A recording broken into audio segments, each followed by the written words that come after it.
আসসালামু আলাইকুম রহমতুল্লাহি ওবারাকাতুহ। দেশ এবং দেশের বাইরে অবস্থানরত প্রতিটি মুসলমান ভাই এবং বোনদের আন্তরিক মোবারকবাদ জানিয়ে শুরু করছি আজকের এই ভিডিওটা। আজকে এই ভিডিওর মধ্যে যে বিষয়টা নিয়ে আলোচনা করব সেই বিষয়টার শিরোনাম হলো ঢাকা টিএসসি চত্বরে এত সংখ্যক খাবার হয়েছে বা জোগাড় করা হয়েছে যে খাবারের জন্য জায়গা হচ্ছে না। আলহামদুলিল্লাহ আলহামদুলিল্লাহ। মানুষ দেশটাকে কত ভালোবাসে, একে অপরকে কতটা ভালোবাসে, এই দৃশ্য না দেখলে কেউ বুঝতে পারবে না। যখন ফেনীতে বন্যা হলো, কুমিল্লাতে, নোয়াখালীতে, সিলেট, সুনামগঞ্জ এবং বিভিন্ন জেলাতে যখন বন্যা হলো, বন্যা বললে এটা ভুল হবে, আমাদের চিরশত্রু চিরচেনা শত্রু ভারত তাদের ইচ্ছা মতো পানি ছেড়ে দিয়েছে। এখন আমাদের পানির প্রয়োজন নাই, কিন্তু তারা ছেড়ে দিয়েছে বাংলাদেশকে ডোবানোর জন্য। যখন পানির প্রয়োজন হয় তখন তারা পানি ছেড়ে দেয় না, কিন্তু যখন তারা পানিতে হাবুডুবু খাইতে থাকে তখন বাংলাদেশের দিকে পানিগুলো ছেড়ে দেওয়া হয়। এর হিসাব আমরা তুলে রেখে দিলাম, বিচার দিলাম আল্লাহর কাছে। তারা পানি দিয়ে আমাদেরকে মারছে, আর আমরা বাঙালিরা, বাংলার মুসলমানেরা, হিন্দু, বৌদ্ধ, খ্রিস্টান, এছাড়া বিভিন্ন ধর্মের মানুষের চোখের পানিতে তারা একদিন ধ্বংস হয়ে যাবে। আল্লাহ তাআলা যেন সেই তৌফিক দান করে দেন। আমিন সুম্মা আমিন। যেই কথা বলতেছিলাম, ঢাকা টিএসসি চত্বরে এত খাবারের আয়োজন করা হয়েছে, এত সংখ্যক খাবার এক জায়গায় করা হয়েছে, মানুষেরা দিয়েছে। এখন খাবার রাখবে কোথায় এই জায়গাটুকু পর্যন্ত নাই। বলা হচ্ছে এখানে খাবার না নিয়ে আপনারা অন্য ফিল্ডে নিয়ে আসুন, অন্য মাঠে নিয়ে আসুন। আসলে মানুষ মানুষের জন্য কতটা ত্যাগ স্বীকার করতে পারে এই দৃশ্য না দেখলে আমরা কেউ বুঝতে পারবো না। ভারত সিনেমা তৈরি করে। বিগত দিনে আপনারা একটা সিনেমা হয়তো দেখেছেন, যেটা মিনিস্টার ফাটাকেষ্ট ছবি। এই ছবিতে মিঠুন চক্রবর্তী তিনি যখন রাষ্ট্রের দায়িত্ব নেন তখন অসংখ্য টাকার ঋণ তার কাঁধে চলে আসে। এরপরে তাকে এরকম পরামর্শ দেওয়া হয়। ছোট্টবেলায় দেখতাম মানুষেরা মাটির ব্যাংকে 1 টাকা করে রাখত। 1 টাকা করে রাখতে রাখতে সেই টাকাগুলো একদিন বিশাল একটা অঙ্কের টাকা হয়।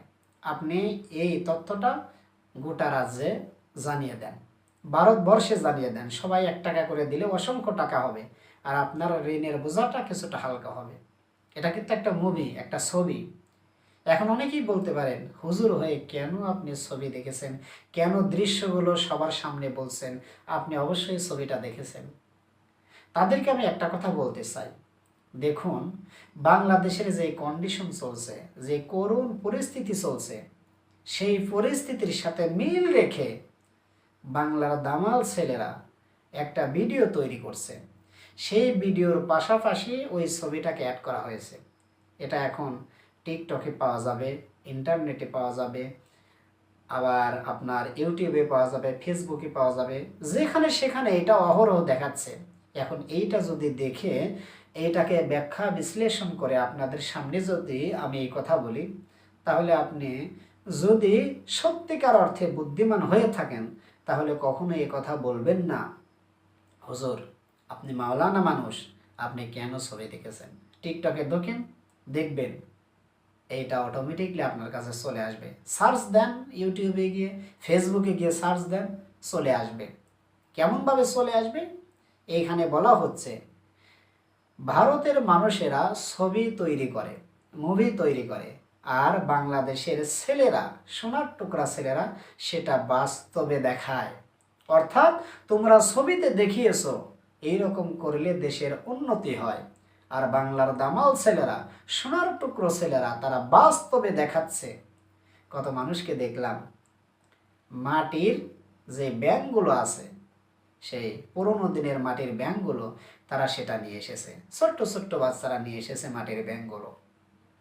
এক ব্যক্তিকে দেখলাম সবচাইতে ভালো লেগেছে ওটাই, তার মা দুনিয়ার বুকে বেঁচে নাই।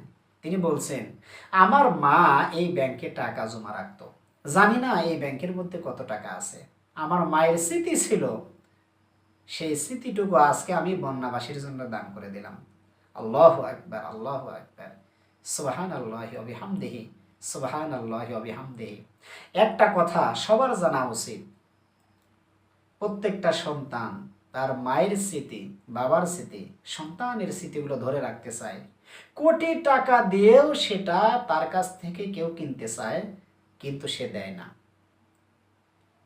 কোনো ব্যক্তির বাবার স্মৃতি আছে বাড়িতে, একটা লাঠি হোক, একটা জামা হোক, এক জোড়া জুতা হোক, যেটাই হোক না কেন, আপনি যদি বলেন আপনার বাবা মারা গেছেন, আপনার বাবার স্মৃতি একটা লাঠি আছে, এক জোড়া জুতো আছে, সেইটা আমার কাছে বিক্রি করে দেন, সে কিন্তু দেবে না। সে বলবে, আমি কোটি টাকা হলেও আমার বাবার স্মৃতি বিক্রি করব না, এটা আমার কাছে থাকবে। আমি যতদিন বেঁচে থাকি ততদিন আমার বাবার স্মৃতি আমি বুকে ধারণ করে বেঁচে থাকতে চাই। অথচ দেখেন, যেই আঙ্কেলটা তার মায়ের স্মৃতি, সেই মাটির ব্যাংকটা বন্যাবাসীদের জন্য দান করলেন, তার মনটা কত বড় হতে পারে, কতটা উদার হতে পারে, কতটা উদার মনের মানুষ হলে মায়ের স্মৃতি বন্যাবাসীর জন্য দান করতে পারে। কত ভাইদেরকে দেখলাম 1 লক্ষ টাকার বান্ডেল এনে জমা দিচ্ছেন। এক ভাইকে দেখলাম তিনি 4 লক্ষ টাকা দান করলেন। এক মাকে দেখলাম তিনি 1 লক্ষ টাকার একটা বান্ডিল দিলেন। আমি সবচাইতে অবাক হই তখন যখন দেখি কোনো ছেলে সন্তান অথবা মেয়ে সন্তান, যেটাই হোক না কেন, ছেলে এবং মেয়েরা বাবার কাছে টাকা চায়, মায়ের কাছে টাকা চায়, চাচার কাছে, মামার কাছে টাকা চায় না, যে হয়তোবা লজ্জা লাগবে যদি দিতে না পারে। এই লজ্জার খাতিরে মা এবং বাবা ছাড়া কারো কাছে টাকা চাইতে চায় না। কিন্তু সেই সমস্ত ছাত্র ভাই এবং বোনেরা, তারা আজকে রাস্তায় নেমেছে কাদের জন্য? বন্যাবাসীর জন্য।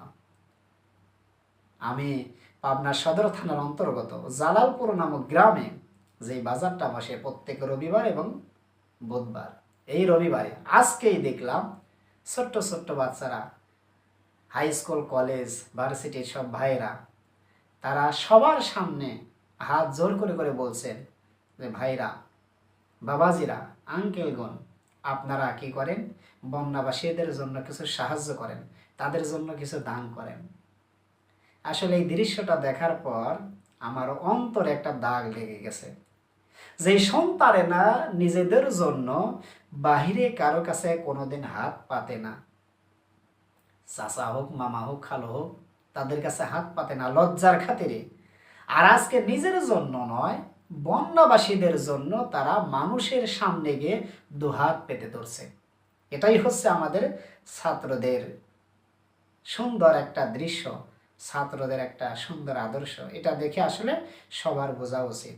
অনেকেই বলেছিল, বাংলাদেশ যখন দ্বিতীয়বার স্বাধীন হলো, গণভবন থেকে যখন জিনিসপত্র কেউ কেউ নিয়ে যাচ্ছিল, কিছু কিছু মানুষ তখন ধারণা করেছিল এই ছাত্রদের হাতে যদি দেশটা তুলে দেওয়া হয়, গণভবনে যেমন তারা লুটপাট করেছে, তারাও দেশটাকে লুটপাটে ভরে দেবে।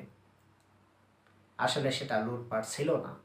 একটা মানুষের প্রতি কতটা বিরক্ত হলে, কতটা ক্ষোভ থাকলে তার ঘরের মধ্য থেকে জিনিসপত্রগুলো মানুষ এইভাবে বের করে নিয়ে আসে।